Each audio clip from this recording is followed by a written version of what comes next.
Hello friends, Heidi here from Rain Country. God is good all the time. And I'm here today to give you a list of herbs and more for joint health. So this is going to be anything that's going to help not just reduce pain and inflammation, but to help speed up healing or help the body to rebuild the cartilage, the tendons, and the ligaments in the joints.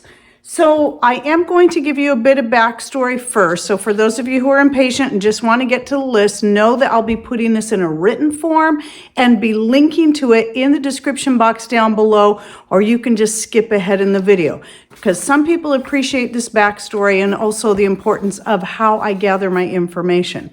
So the backstory is that I have, I think it's been a couple months now, managed to injure the ACL in my left knee. And because it was kind of a slow progressive injury, I haven't been able to fully pinpoint what caused it, but I think it was a combination of things because I just got back heavy into making the patchwork skirts to sell and getting more heavily back into my regular daily exercises.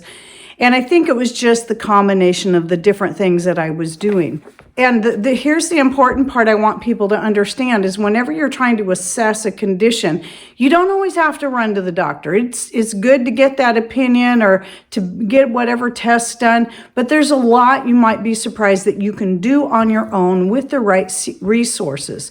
Because I've had knee pain before. I had knee pain that was caused from the thyroid medication I was on years ago, back before we went off of it. And Patrick also was experiencing shoulder pain. And we know now that that was caused from the medication itself. Because after we weaned ourselves off the medication and healed our thyroid, the joint pain went away. But this was different. It felt different. The things that caused it to hurt were different types of movements. And so what I had to do to fully figure out what exactly is going on in my knee was I studied a couple of different things. One was looking up the anatomy of the knee, all the different parts that are in there in the knee, the ligaments, the tendons, the cartilage, and so on. And then also looking up what were the various things that could cause knee pain. And then reading up on each one of those, the symptoms of bursitis, osteoarthritis, an ACL injury, and more. And then just paying attention to the pain in my knee and what caused it to hurt and where exactly the pain was coming from, I was able to then determine with what I would say almost complete certainty that it is the ACL, that I've managed to maybe overstretch it. I don't believe I've torn it, because if I've torn it, especially if I'd torn it in half, I wouldn't be able to stand on it at all. But at any rate, once I did that, I was able to then figure out how to help heal my knee. So I'm going to share with you not just the things I've studied up on this to help me know to find the best things, help promote and speed up the healing, but this applies to all parts of the joint. So anyone who's suffering from bursitis or osteoarthritis or even rheumatoid arthritis or any kind of ligament or tendon injury, these are things that are going to be helpful. And then the other thing I want to stress is to also understand how I do my research and to help you do your own research. And that is, I never just look up one site.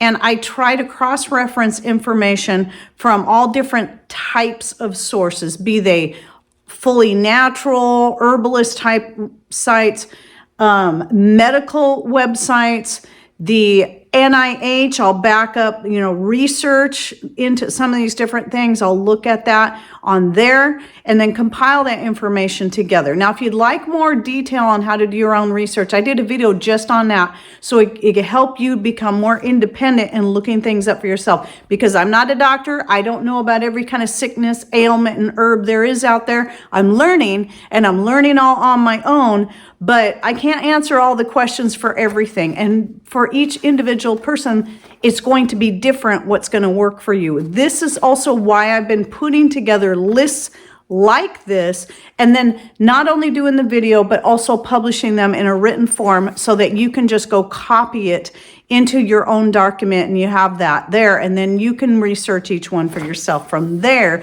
to find out if you're going to have any allergies to that particular thing, it's going to be something you want to avoid. If you're already on certain medications, there's certain herbs that need to be avoided. So that's the stuff you got to look into for yourself. So now I'm going to go ahead and read to you this list. And then I'll share more with you about what I've been doing to help heal that ligament in my knee. So the first thing I'm going to mention, I didn't put in a category and I didn't specifically look into it, but I'm going to share it with you because I've had several people share this with me.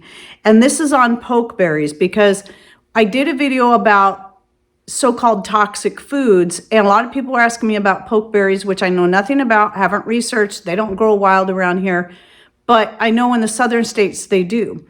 And so some people just had read that and heard that it was good for arthritis. So they just went ahead and started little at a time, eating a berry a day, then 2 berries a day, and just upping it from there and listening to their body, watching for any symptoms of possible toxicity.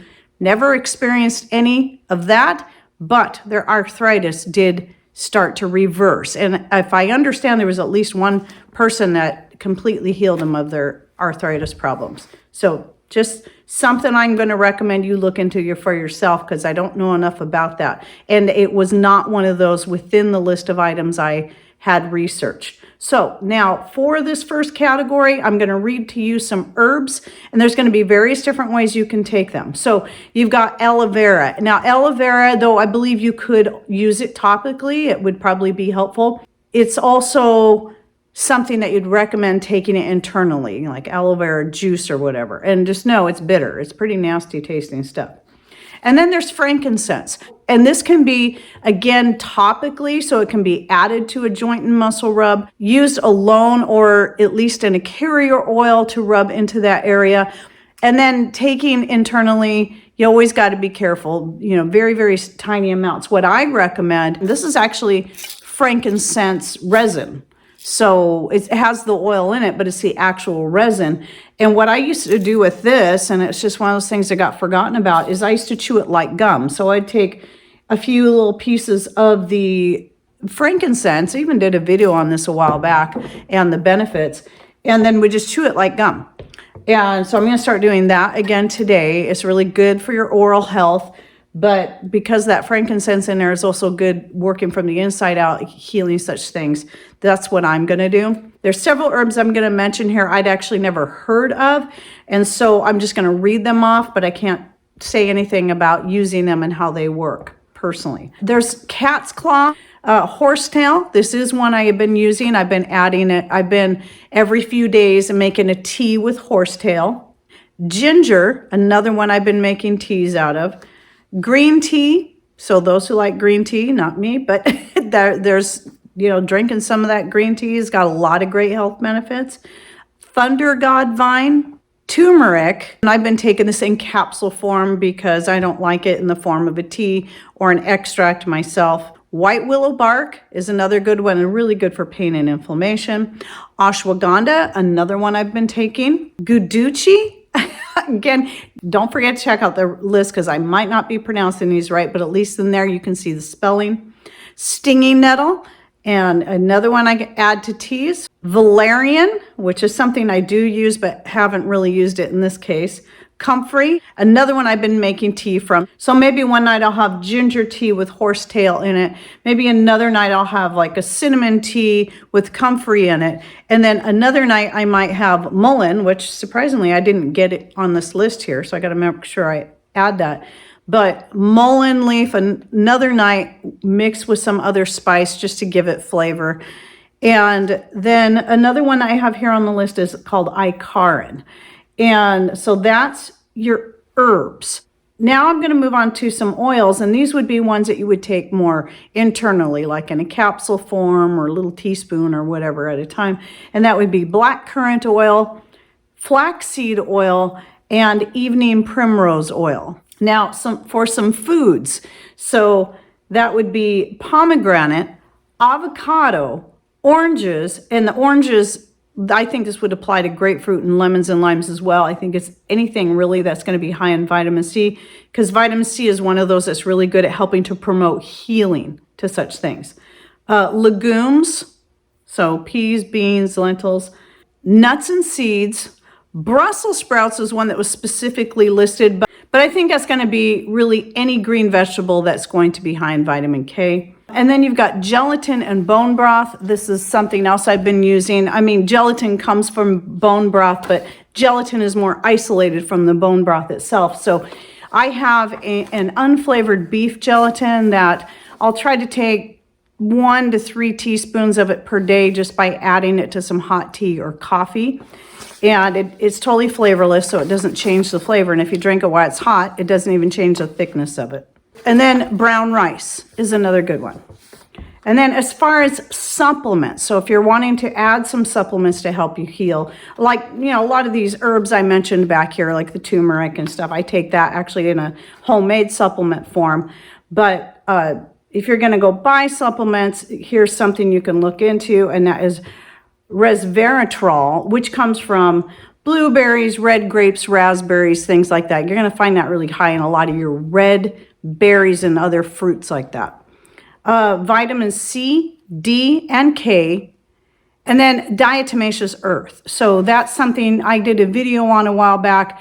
You can just take a teaspoon of that and mix that in with some water or tea and drink it down. Now, the diatomaceous earth, the reason it's helpful is for the same reason the horsetail is helpful, because they're both high in silica. But it is also something that you don't want to take for a long period of time every single day. So just listen to your body, pay attention to any signs that something might be different, whether it be very after maybe you've been taking it straight for a week and your urine is starting to smell very strong, especially with the diatomaceous earth. It might mean that you need to cut back, or any other weird changes. You got to listen to your body anytime you're taking anything, and then take a break from it for a time. But anyway, go check out that video on the diatomaceous earth for some more information. As far as rubs or soaks, some things that you can look into. DMSO, I'm going to be doing a separate video on that eventually. That is something, it's really easy to find. It is commonly used in things like this, either by itself or mixed with something else to care, because one thing about DMSO, it is a solvent, and because of that solvent property, it will actually carry various things deeper into your tissues. And in fact, when you put DMSO on your skin, you can end up tasting it. Because it ends up going into your bloodstream. So I don't use this all the time. Sometimes I just use my joint and muscle rub, which I have a recipe on. I'll link to in the description box down below. Sometimes I'll use it by itself, and sometimes I'll put the muscle rub on and then just put a few drops of DMSO over the top and rub that in. And that really carries it deep into the tissue. And also, because any of these things are also going to keep the area heated and warm, and which anytime you're putting heat on an area like that, you're increasing the blood flow to the area, which is very important, because increased blood flow is going to carry oxygen and nutrients to that area so that it can better heal. Now, obviously, if it's an injury, you know, right when it happens, you know, the common thing is the rice method. Rest, ice, compression, and elevation. Well, rest, yes, when it's a tear. Ice, compression, and elevation is all going to depend. I rarely use those because there is a purpose to swelling. And it's that same thing I was talking about, is because it is helping to increase blood flow to that area to immediately bring healing. There are times you do need to bring swelling down, but remember, that's the body's natural reaction, and it's doing that for a reason, to help speed up healing.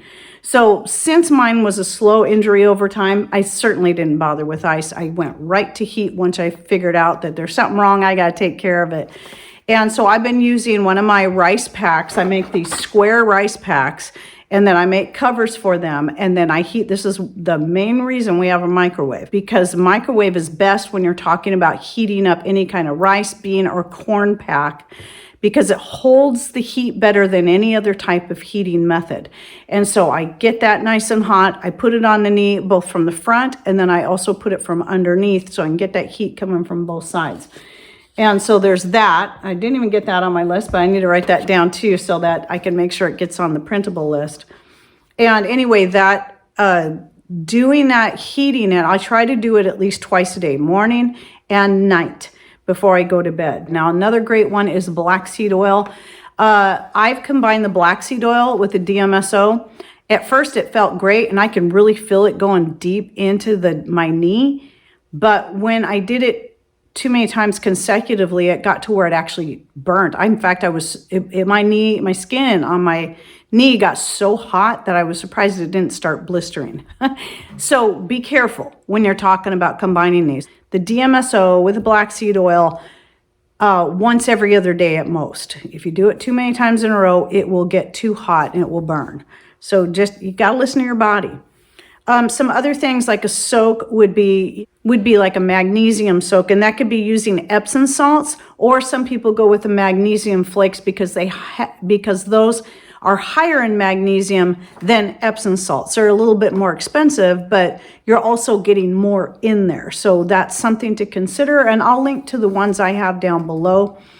And then you can either do this separately or combine it with the salts, and that would be adding comfrey or arnica to that soak. I think calendula, I don't have that on my list, but if I remember correctly, calendula might also be another good option to throw in there. But certainly the arnica and comfrey are great for helping to heal. They help to heal bones, sprains, bruises, and more. And that's why these are good. In fact, a few years ago, I broke a toe, and I made a soak using Epsom salts because I didn't have the magnesium flakes, so I was using Epsom salts, dried arnica flowers, and at the time, it was summertime, so I had fresh comfrey coming in, so I was throwing chopped up fresh comfrey leaves and the flowers because, I'm putting it on topically, so I just threw that all in the soak, and I did that for a few days, and I couldn't believe the difference it made. And we're talking a broken toe. I've had a broken toe before, so I know what it looks and feels like.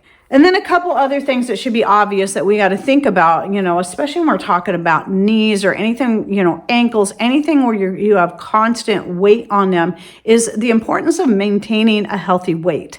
And so if you're overweight, especially if you're severely overweight and you're trying to heal up knees, ankles, and so on, it's really important you try to find ways to get that excess weight off, because that's going to help quite a bit with your movement and helping you to heal. And if you'd like more information of what I do to help maintain a healthy weight, or if I put on a few pounds, how to get that weight back off again, I'll link to that video down below, but that's just what I do. It doesn't mean it's best for everyone. And then of course, just regular exercise, regular movement. And obviously if we're talking about any kind of joint pain that's in the legs, feet, any of that, hips even, or back, then you don't want to be doing high impact exercises. Keep it very low impact. Just keep doing movement. So I'm still exercising. I just had to change the way I was doing exercises so that I could protect that ligament in my knee and not overstretch it or hurt it again. And one of those is I am wearing a neoprene wrap around my knee. That helps me to remember to be careful with it, but it also helps keep it warm and gives it just that little bit of support. And be very careful with how I move around and the types of, and try not to get any impact other than just standard walking on that knee. So it has time to heal. That's really important. But keeping up the exercise is important too. You got to keep that blood flowing. It's not just about the maintaining a healthy weight, but the more you're moving around, you're keeping everything well lubricated in your joints, because things have to move. That's why I don't want to totally immobilize my leg. I did try that and it actually made it hurt more. So there's got to be some movement going on, even if it's just very little, so that things will stay lubricated and moving easily in there. Plus the movement is going to keep that blood flowing like it should to help carry the nutrients and oxygen to the affected area so that it can heal better. So again, remember, I'll be putting the link to this full list, plus the other things I got to make sure I get in there, in the description box down below. And I like that because then I can, if I remember anything, I can go back in there and change it. I can add photos and so on. So make sure you check that out. And if you're interested in more videos like this, I have a whole playlist I started about a year or two ago on this type of topic where I make these lists for various ailments. So I'll link to the full playlist down below, as well as my whole series on herb profiles where I break down individual herbs and their many benefits. Oh, and one more thing I wanted to say about the stinging nettle, I forgot. So stinging nettle internally in the form of a tea or sauteed up and eaten like a vegetable. But also, one thing people used to do to help with arthritis was the actual sting, or the venom as they call it, in the nettle itself, in fresh nettle. They actually used to whip their, I don't know if people do this still today, but whip their joints, the affected area, with the stinging nettle to help it heal. I cannot verify how well that works. I haven't tried it for my knee because right now my stinging nettle is, it's winter. It's not growing right now, but if it was, I would definitely try it because I can put up with the sting, and I would give it a try just to see how it worked. But that I think is more for arthritis, but either rate, I think it could possibly be helpful. But if you can't handle it, use it as a tea. Anyway, so if anyone else has anything you'd like to share about any of the stuff I shared here, or maybe some other herbs, oils, and so on that you have found that's helped you with any kind of joint, ligament, tendon, cartilage issues, then please share with us down below what you've done to naturally heal your body. And thanks for watching. Take care, and God bless.